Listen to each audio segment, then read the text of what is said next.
কেন্দ্রীয় সরকার দেশবাসীর জন্য চালু করলো দুটি বীমা প্রকল্প, যেখানে সামান্য অর্থ বিনিয়োগের মাধ্যমে মিলবে 2 লক্ষ টাকা পর্যন্ত রিটার্ন। কারা আবেদন করতে পারবেন, কত টাকা করে বিনিয়োগ করতে হবে এবং কি কি সুবিধা পাওয়া যায়, বিস্তারিত আজকের এই ভিডিওটিতে আমি আপনাদের সাথে আলোচনা করতে চলেছি। তাই ভিডিওটি বিনা স্কিপ করে সম্পূর্ণ দেখবেন। এই ভিডিওটি বেশি বেশি করে শেয়ার করবেন আপনার পরিচিত সমস্ত ব্যক্তিদের সাথে যাদের ব্যাংক অ্যাকাউন্ট আছে। এরকম ইউনিক এবং হেল্পফুল ভিডিও পেতে ভিডিওকে লাইক, চ্যানেলটিকে সাবস্ক্রাইব ও ফেসবুক পেজটিকে ফলো করে পাশে থাকবেন। তো চলুন আজকের ভিডিও শুরু করা যাক।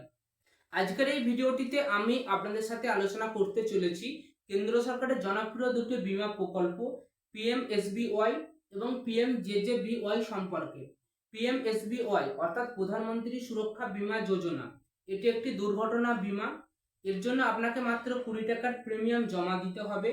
যদি আবেদনকারী কোনো দুর্ঘটনায় মারা যায়, তাহলে তার পরিবার 2 লক্ষ টাকা পর্যন্ত ক্ষতিপূরণ পাবে। অপরটি হলো পিএমজেজেবিওয়াই অর্থাৎ প্রধানমন্ত্রী জীবন জ্যোতি বীমা সুরক্ষা। এটি একটি টার্ম ইন্স্যুরেন্স। 18 থেকে 50 বছরের ব্যক্তিরা এই বীমা প্রকল্পে আবেদন করতে পারবে।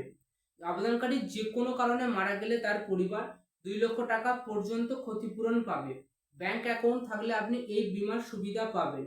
যদি আপনার এই দুটি বীমা চালু থাকে, তাহলে অবশ্যই ব্যাংকে যে বীমা সার্টিফিকেট সংগ্রহ করুন। আপনার ব্যাংক অ্যাকাউন্ট থেকে কি 456 টাকা কাটা হয়েছে? যদি আপনি এই দুটি বীমা বন্ধ করতে চান, তাহলে ব্যাংকে অটো ডেবিট অপশনকে বন্ধ করতে হবে। তো চলুন দেখা হচ্ছে পরবর্তী কোনো ইউনিক এবং হেল্পফুল ভিডিওতে।